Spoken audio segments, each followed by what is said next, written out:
to my channel. Today we're going to be talking about masking. I have talked about it in some of my other videos, but I've not really gone into depth about what it actually is. So let's get into it.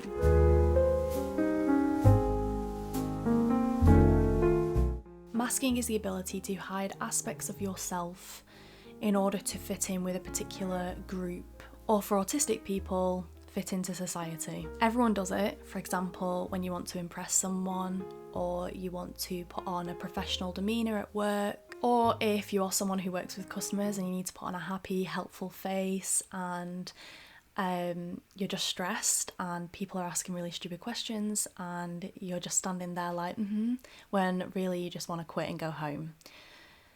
Yeah, not from personal experience. The reason why it's associated more with autistic people is because a lot of people on the spectrum mask every single day. Since we don't naturally have the instinctual tools to communicate with others and know how to act or what to say, we have to copy and manually learn these behaviours and try to mimic neurotypical behaviours in order to be considered socially acceptable. Masking can include scripting or rehearsing conversations beforehand, practicing facial expressions, forcing eye contact even though it might be uncomfortable, mimicking other people's gestures, responses or facial expressions, hiding repetitive behaviours, manually and consciously changing the volume or pitch of your speech, or stopping yourself from going on a rant about a special interest. You know, for me, as you can see, I've got Taylor Swift everywhere.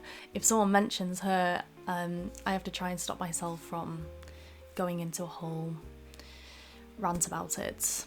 There are so many types of masking, but these are the most common ones that people use. If you are unsure of whether you are masking, there are some telltale signs. You may get extreme social anxiety beforehand. Once you're there, no one notices. You might feel awkward with your body or yourself in social situations, like how should I stand, where should I put my arms, should I be smiling?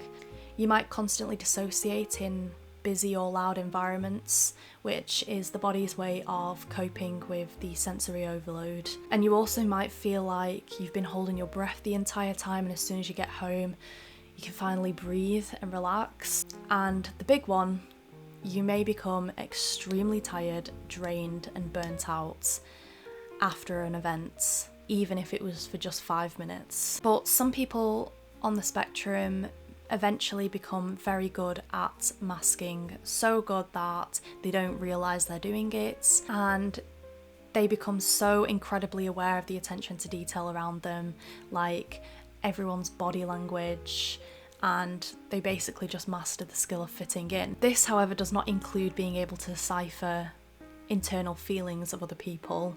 Like, you can pick up on their body language and copy it, but you don't actually know what it means. And being so good at masking is a great reason why many people are so shocked to find out that I do have autism. So if you're from Africa, why are you white?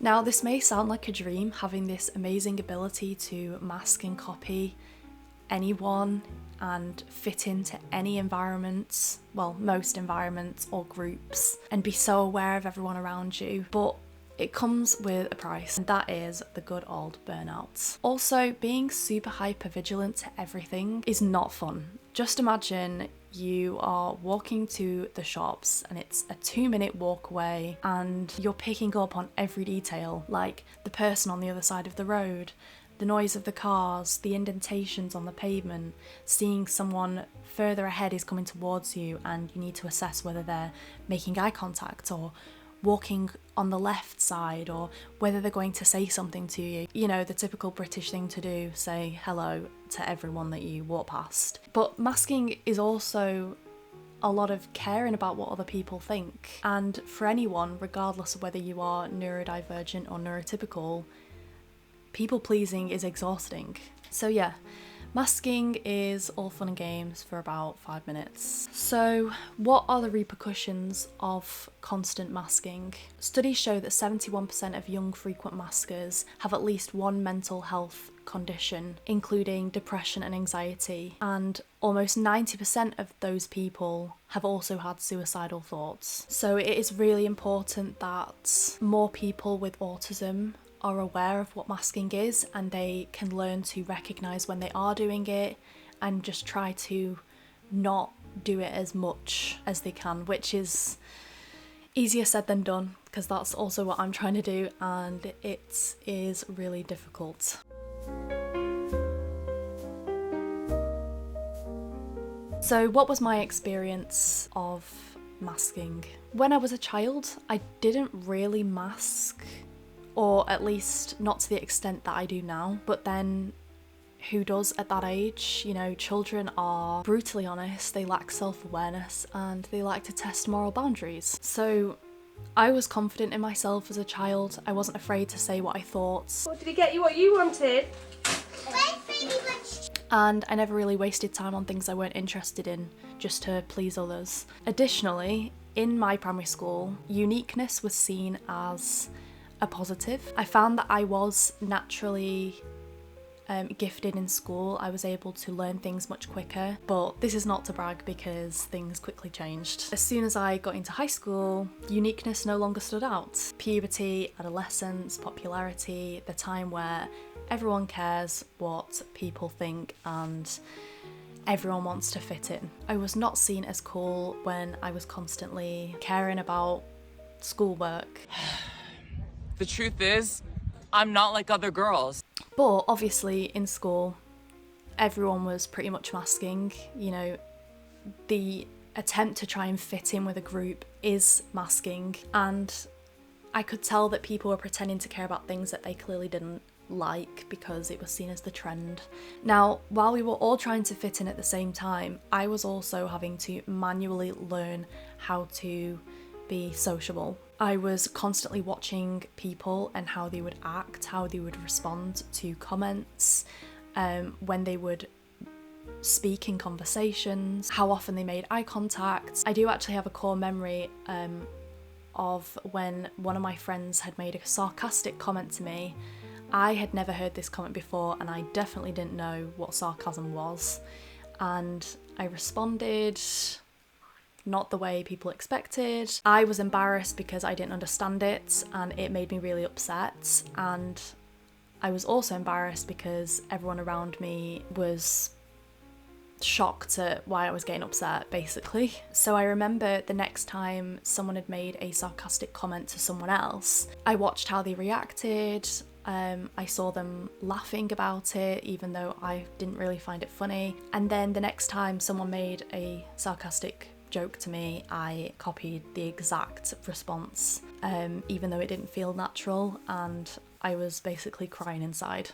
And as a result of all this masking, I was having significant burnouts when I returned home from school. So I was often having meltdowns at home. I was shutting myself off in my room. I was becoming angry at everything, and I was overly sensitive to senses, particularly for me, noises and physical touch. Everything irritated me. And then I would go to school the next day, start all over again. So for most of my high school years, I had assumed that everyone was in the same position.